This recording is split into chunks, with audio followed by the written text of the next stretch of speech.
Des centaines de Palestiniens qui s'étaient réfugiés dans un hôpital de Gaza ont été tués. Israël dément être responsable de la frappe et accuse le djihad islamique. Catastrophe humanitaire imminente à Gaza. Les hôpitaux déjà bondés sont devenus des abris anti-bombes. L'aide alimentaire est toujours bloquée en Égypte. La Douma a approuvé l'abandon du traité d'interdiction complète des essais nucléaires. Moscou se justifie en rappelant que les États-Unis n'ont jamais ratifié le traité de leur côté. Ils pensaient être à l'abri des bombes, ils se sont retrouvés piégés. Au moins 500 Palestiniens ont été tués mardi soir lorsqu'une roquette s'est abattue sur l'hôpital Al-Ali dans la ville de Gaza. Une attaque imputée par le mouvement palestinien Hamas à Israël, mais l'État hébreu a aussitôt démenti, attribuant cette frappe au djihad islamique. Près de 4000 personnes avaient trouvé refuge dans cet établissement pour échapper aux attaques de Tsahal. Le président palestinien a dénoncé un massacre et ordonné un deuil de 3 jours. Israël vise de multiples cibles dans Gaza depuis que les militants du Hamas ont attaqué le sud d'Israël le 7 octobre, déclenchant une guerre qui a fait des milliers de morts dans les deux camps. Sur ces images, un des commandants du mouvement palestinien tué au cours d'une frappe israélienne. Le Hamas a confirmé la mort d'Eyman Nofal, un commandant des brigades Al-Qassam, la branche armée du mouvement. La pression militaire israélienne qui a mobilisé 360 000 réservistes n'a pas stoppé les tirs de roquettes depuis la bande de Gaza. Ces dernières heures, des obus sont tombés sur le centre d'Israël et dans la zone côtière d'Ashkelon.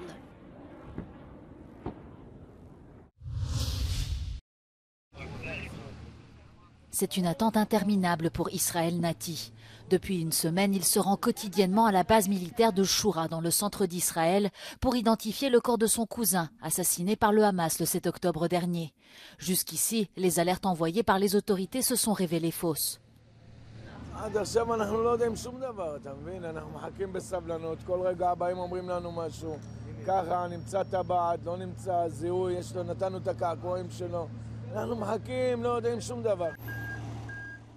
La plupart des corps des victimes ont été brutalisés et défigurés et leur identification est extrêmement difficile.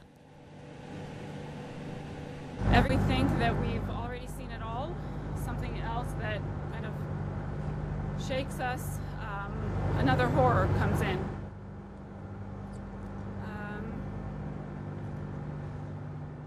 We've seen dismembered bodies with feet and arms and hands missing that were cut off. Le siège de Gaza imposé par Tsahal n'a pas suffi à arrêter les tirs de roquettes lancés depuis l'enclave. Les attaques font chaque jour de nouvelles victimes, aussi bien du côté israélien que palestinien.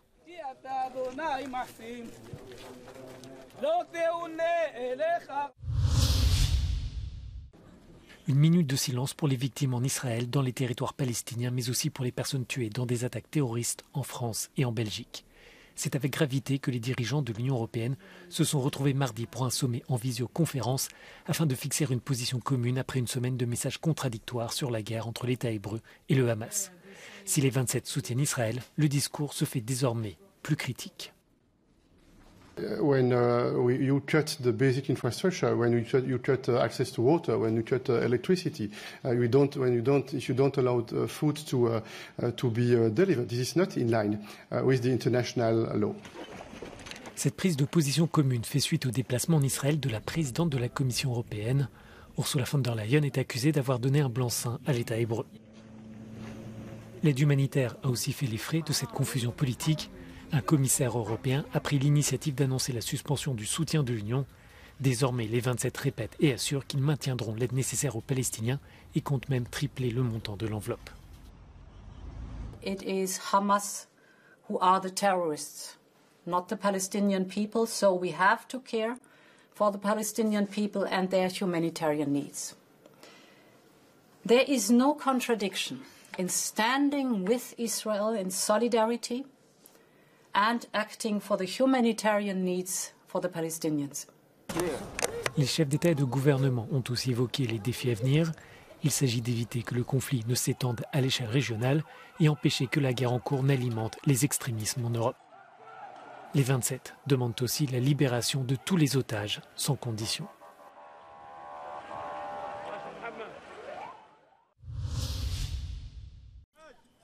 Des milliers de Palestiniens arrivent dans cet hôpital du sud de Gaza.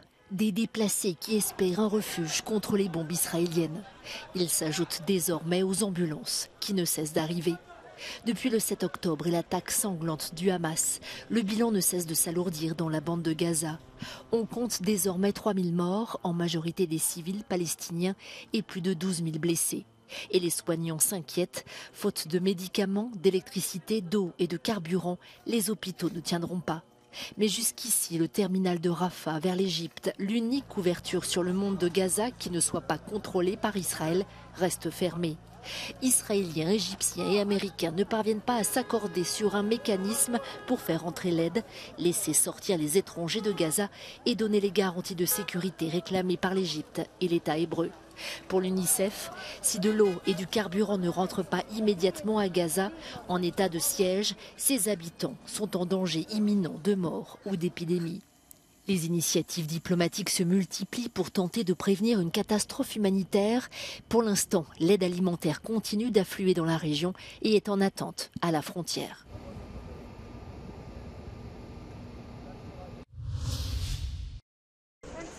Des policiers belges en train de fermer un café à Bruxelles après l'intervention de la police scientifique. C'est ici qu'Abdeslam Laswed, responsable d'une attaque dans la capitale belge, a été tué mardi matin. Sur le trottoir, des points de repère indiquent les impacts de balles. Ce Tunisien de 45 ans, en situation irrégulière en Belgique, a tiré lundi soir sur des supporters suédois un peu avant le coup d'envoi d'un match de football entre la Belgique et la Suède. Les habitants du quartier sont choqués. Depuis 6h20 du matin, je n'ai pas su dormir, j'ai eu l'angoisse, j'ai eu très peur, mais bon, c'est tout quoi. L'attaque à Bruxelles est la deuxième en Europe en moins d'une semaine. En France, un djihadiste a tué un professeur dans la ville d'Arras. Brüsszel utcáin a hétfő esti támadás után jelenleg nyugalom van, de a feszültség érezhető, és nagyon sokan azt kérdezik maguktól, hogy a közel-keleti események után vajon Európa egy újabb terrorhullámmal néz-e majd szembe a közeljövőben. Pour certains experts, l'Union européenne doit désormais se préparer à faire face à un nouveau risque terroriste. Je pense qu'on allait avoir une vague de terrorisme dans le monde. Ça peut être en Europe, c'est en Europe aujourd'hui, c'est en France et en Belgique, ça peut être demain aux États-Unis, ça peut être n'importe où, mais il va y avoir un choc terroriste qui va suivre ce qui se passe au Moyen-Orient. Ce qui se passe en Israël, c'est une nouvelle motivation, c'est une nouvelle incitation qui permet de faire ressurgir et d'augmenter le djihad. Mais fondamentalement, il faut comprendre que l'islam radical est le problème de base et que derrière le terrorisme est juste un outil qui ressort quand il a un bon prétexte pour ressortir. Pour Claude Moniquet, il semble toutefois peu probable d'assister à des attentats coordonnés en Europe, car les terroristes n'ont plus les capacités pour cela. Il juge qu'il faut probablement anticiper des attaques individuelles. Donc aujourd'hui, ce qu'on a, c'est plus des attentats individuels ou des attentats en toutes petites cellules familiales ou amicales. Mogouchkov, l'homme qui a attaqué à Arras, travaillait avec sa famille, son petit frère, un cousin, son grand frère qui était déjà en prison. C'est ce genre de choses-là qu'on va voir, qu'on risque de voir, et c'est très difficile à contrer. Parce que les services de renseignement peuvent s'attaquer à un réseau, parce que dans un réseau, il faut communiquer, il faut téléphoner, il faut échanger des mails, il faut se rencontrer. Si vous travaillez à préparer un attentat avec votre frère, personne ne va le voir. Pour Claude Moniquet, les gouvernements de l'Union européenne doivent intensifier immédiatement la collecte et l'échange de renseignements.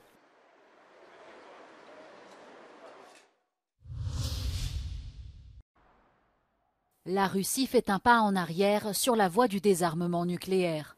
La Chambre des députés a approuvé à l'unanimité un projet de loi révoquant la ratification du traité d'interdiction complète des essais nucléaires. Ce vote survient après le récent discours du président Vladimir Poutine qui a dénoncé à de nombreuses reprises que son pays avait approuvé et ratifié le traité en 1996 alors que les États-Unis ne l'ont jamais fait de leur côté. Le projet de loi doit encore être approuvé à la Chambre haute de représentation territoriale. Une abrogation qui risque d'attiser encore plus les tensions entre Moscou et l'Occident suite à l'invasion de l'Ukraine en février 2022. La Russie et les États-Unis ont stoppé leurs essais nucléaires dans les années 1990. Leur reprise pourrait déclencher une nouvelle course aux armements nucléaires. Elle n'est pas en tête, mais c'est quand même une victoire pour la coalition civique polonaise. Le parti de Donald Tusk a obtenu 30,7% des scrutins. Il arrive en deuxième position, mais grâce à ses alliés pro-européens, il est le mieux placé pour former un gouvernement de coalition. Avec plus de 35% des voix, le parti Droit et Justice perd sa majorité. Sauf surprise, le résultat des législatives met fin à 8 ans de gouvernement du parti populiste de Lech Kaczynski. Chance will be given to PIS, then the majority in the parliament will nominate and elect a new government not coming from PIS. Then the president needs to approve, and if he doesn't, there will be the first step that will finally confirm that PIS is most likely out of power, but it will take months. Le président Andrzej Duda est proche du parti Droit et Justice, mais la coalition civique associée aux démocrates chrétiens de troisième voie et aux élus de la gauche bénéficie désormais d'une majorité confortable à la Diète et au Sénat.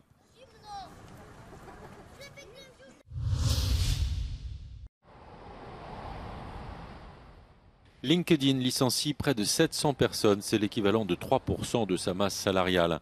Le réseau professionnel en ligne, spécialisé dans les recrutements, avait déjà opéré à une vague de licenciements équivalente en mai dernier.